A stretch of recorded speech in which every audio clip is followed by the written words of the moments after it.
ಅಪ್ಪಿಕೊಂಡ್ರೆ HIV ಬರುತ್ತಾ? ನಮಸ್ಕಾರ.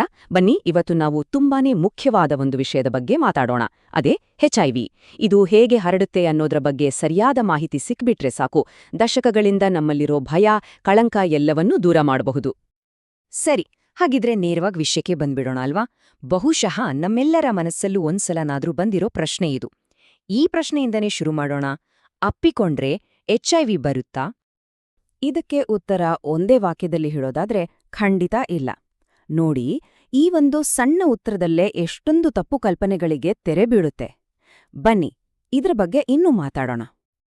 ಇದನ್ನ ಅರ್ಥ ಮಾಡ್ಕೊಳ್ಳೋಕೆ ಒಂದು ಸಿಂಪಲ್ ರೂಲ್ ಇದೆ ಅಷ್ಟೇ. ಎಚ್ಐವಿ ಒಬ್ರಿಂದ ಇನ್ನೊಬ್ರಿಗೆ ಹರಡ್ಬೇಕು ಅಂದ್ರೆ 2 ಕಂಡೀಷನ್ ಪೂರೈಸಬೇಕು. ಮೊದಲನೇದು, ಅದಕ್ಕೆ ಅಂತಾನೆ ಇರೋ ಕೆಲವು ನಿರ್ದಿಷ್ಟ ದೈಹಿಕ ದ್ರವಗಳು ಇರಬೇಕು. ಎರಡನೇದು, ಆ ದ್ರವದಲ್ಲಿ ವೈರಸ್ನ ಸಂಖ್ಯೆ ಅಂದ್ರೆ ವೈರಲ್ ಲೋಡ್ ಸಾಕಷ್ಟು ಹೆಚ್ಚಾಗಿರ್ಬೇಕು. ಇವೆರಡೂ ಇದ್ರೆ ಮಾತ್ರ ಸಾಧ್ಯ. ಇದು ಬೇಸಿಕ್ ಪಾಯಿಂಟ್. ಹಾಗಾದ್ರೆ ಇದ್ರ ಹಿಂದಿನ ಸೈನ್ಸ್ ಏನು? ಅಂದ್ರೆ ಈ ವೈರಸ್ ಒಬ್ಬರಿಂದ ಇನ್ನೊಬ್ಬರಿಗೆ ಹೋಗೋಕೆ ಯಾವೆಲ್ಲ ದ್ರವಗಳು ಕಾರಣ ಆಗ್ತವೆ, ಮತ್ತೆ ಯಾವ ದಾರಿಯ ಮೂಲಕ ದೇಹದ ಒಳಗೆ ಹೋಗುತ್ತೆ? ಬನ್ನಿ ಇದನ್ನ ಸರಿಯಾಗಿ ಅರ್ಥ ಮಾಡ್ಕೊಳ್ಳೋಣ. ಇಲ್ಲಿ ನೋಡಿ, ಇದನ್ನ ಸರಿಯಾಗಿ ಗಮನಿಸಿ.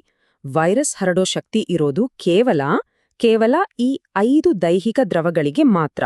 ಅವು ರಕ್ತ, ವೀರ್ಯ ಮತ್ತೆ ವೀರ್ಯಪೂರ್ವ ದ್ರವ, ಯೋನಿ ದ್ರವಗಳು, ಗುದದ್ರವಗಳು ಮತ್ತು ತಾಯಿಯ ಎದೆಹಾಲು ಅಷ್ಟೇ. ಇವುಗಳನ್ನು ಬಿಟ್ಟು ಬೇರೆ ಯಾವುದೇ ದೈಹಿಕ ದ್ರವದಿಂದ ಎಚ್ಐವಿ ಹರಡೋಕೆ ಸಾಧ್ಯನೇ ಇಲ್ಲ.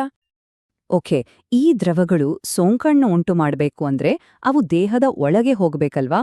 ಅದಕ್ಕೆ ಮುಖ್ಯವಾಗಿ 2 ದಾರಿಗಳಿವೆ.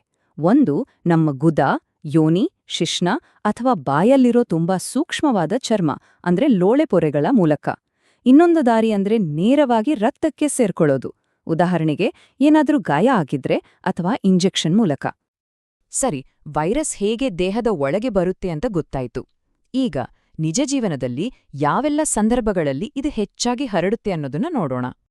ಪ್ರಪಂಚದಾದ್ಯಂತ ನೋಡೋದಾದ್ರೆ ಅಸುರಕ್ಷಿತ ಲೈಂಗಿಕ ಸಂಪರ್ಕವೇ ಎಚ್ಐವಿ ಹರಡೋದಿಕ್ಕೆ ಮುಖ್ಯವಾದ ಕಾರಣ.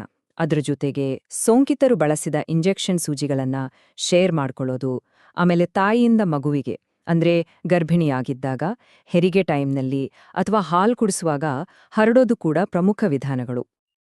ಇನ್ನು ತೀರಾ ಅಪರೂಪಕ್ಕೆ ನಡೆಯೋ ಕೆಲವು ರಿಸ್ಕ್ಗಳು ಇವೆ. ಉದಾಹರಣೆಗೆ ರಕ್ತ ವರ್ಗಾವಣೆ. ಆದ್ರೆ ಇವಾಗೆಲ್ಲ ರಕ್ತ ಕೊಡೋ ಮುಂಚೆ ತುಂಬಾ ಕಟ್ಟುನಿಟ್ಟಾದ ಪರೀಕ್ಷೆಗಳನ್ನ ಮಾಡ್ತಾರೆ. ಹಾಗಾಗಿ ಆ ಅಪಾಯ ಅಂತೂ ಈಗ ಬಹುತೇಕ ಇಲ್ವೇ ಇಲ್ಲ. ಹಾಗೇನೆ ಹಾಸ್ಪಿಟಲ್ಗಳಲ್ಲಿ ಕೆಲಸ ಮಾಡುವವರಿಗೆ ಆಕಸ್ಮಿಕವಾಗಿ ಸೂಜಿ ತಾಗಿದ್ರೆ ಸೋಂಕು ಬರ್ಬೋದು, ಆದ್ರೆ ಇದು ಕೂಡ ತುಂಬಾನೇ ರೇರ್. ಅತಿ ಮುಖ್ಯವಾದ ಭಾಗಕ್ಕೆ ಬಂದಿದೀವಿ.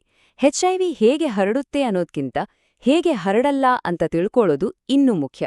ಯಾಕಂದ್ರೆ ನಮ್ಮಲ್ಲಿರೋ ಸುಖ ಸುಮ್ನೆ ಭಯ ಹೋಗೋದು ಇದ್ರಿಂದಾನೆ.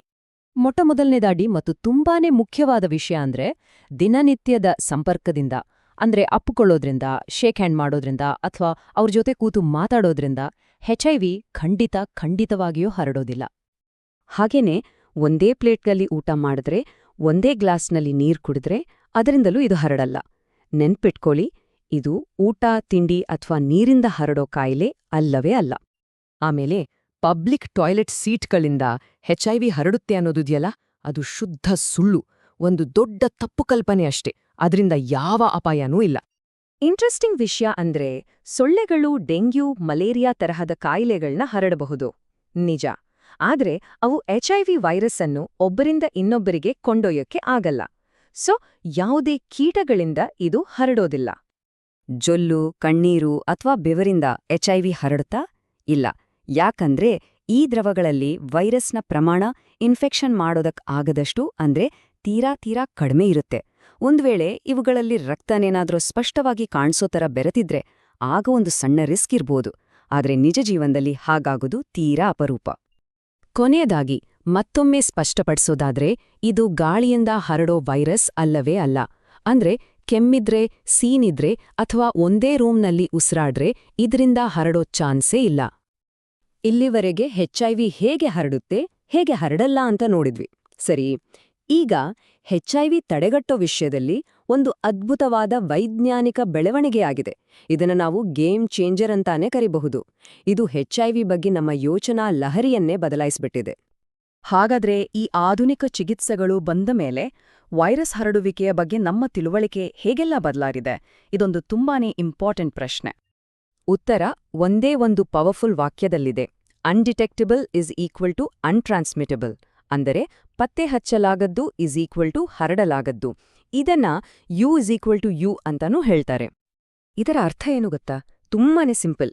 HIV ಇರೋ ಒಬ್ರು ಸರಿಯಾಗಿ ಮೆಡಿಸಿನ್ ತಗೊಂಡು ಅವರ ರಕ್ತದಲ್ಲಿ ವೈರಸ್ನ ಸಂಖ್ಯೆ ತೀರಾ ಕಡಿಮೆಯಾಗಿ ಟೆಸ್ಟಿನಲ್ಲೂ ಪತ್ತೆ ಮಾಡೋಕೆ ಆಗದಷ್ಟು ಅಂದ್ರೆ ಅನ್ಡಿಟೆಕ್ಟಬಲ್ ಮಟ್ಟಕ್ಕೆ ಬಂದ್ರೆ ಆ ವ್ಯಕ್ತಿಯಿಂದ ಲೈಂಗಿಕವಾಗಿ ಬೇರೆ ಯಾರಿಗೂ HIV ಹರಡೋಕೆ ಸಾಧ್ಯವೇ ಇಲ್ಲ. ಅಂದ್ರೆ ಅನ್ಟ್ರಾನ್ಸ್ಮಿಟಬಲ್. ಇದು ಯಾವುದು ಊಹೆ ಅಲ್ಲ, ಲಕ್ಷಾಂತರ ಜನರ ಮೇಲೆ ನಡೆಸಿದ ಅಧ್ಯಯನಗಳಿಂದ ಸಾಬೀತಾಗಿರೋ ವೈಜ್ಞಾನಿಕ ಸತ್ಯ. ಹಾಗಿದ್ರೆ ಇವತ್ತಿನ ಈ ಚರ್ಚೆಯಿಂದ ನಾವು ಮುಖ್ಯವಾಗಿ ನೆನಪಿಡಬೇಕಾದ 3 ವಿಷಯಗಳು. 1. HIV ಕೇವಲ 5 ನಿರ್ದಿಷ್ಟ ದೈಹಿಕ ದ್ರವಗಳಿಂದ ಮಾತ್ರ ಹರಡುತ್ತೆ. 2. ದಿನನಿತ್ಯದ ಸಂಪರ್ಕದಿಂದ ಒಟ್ಟಿಗೆ ಇರೋದ್ರಿಂದ ಇದು ಖಂಡಿತ ಹರಡಲ್ಲ. ಮತ್ತು 3ನೇದು ಬಹುಶಃ ಅತಿ ಮುಖ್ಯವಾದದ್ದು, U=U ಅಂದ್ರೆ ವೈರಲ್ ಲೋಡ್ ಅನ್ಡಿಟೆಕ್ಟಬಲ್ ಆಗಿದ್ರೆ ಅವರಿಂದ ಲೈಂಗಿಕವಾಗಿ ಸೋಂಕು ಹರಡೋ ರಿಸ್ಕ್ 0. ನೋಡಿ, ಈಗ ನಮ್ಗೆ ಸತ್ಯ ಏನು ಅಂತ ಗೊತ್ತಾಗಿದೆ, ವಿಜ್ಞಾನ ಏನ್ ಹೇಳುತ್ತೆ ಅಂತನೂ ತಿಳಿದಿದೆ. ಹಾಗಾದ್ರೆ ಈ ಜ್ಞಾನವನ್ನೇ ಬಳಸ್ಕೊಂಡು HIV ಜೊತೆ ಬದುಕ್ತಿರೋರ ಮೇಲಿರೋ ಆ ಕಳಂಕ, ಆ ತಾರತಮ್ಯ, ಆ ಸುಖ ಸುಮ್ನೆ ಭಯ ಇದನ್ನೆಲ್ಲ ಕೊನೆಗೊಳಿಸೋದು ಹೇಗೆ? ಇದು ನಾವೆಲ್ಲರೂ ನಮ್ಮನ್ನೇ ಕೇಳ್ಕೊಳ್ಬೇಕಾದ ಪ್ರಶ್ನೆ. ಯೋಚಿಸಿ.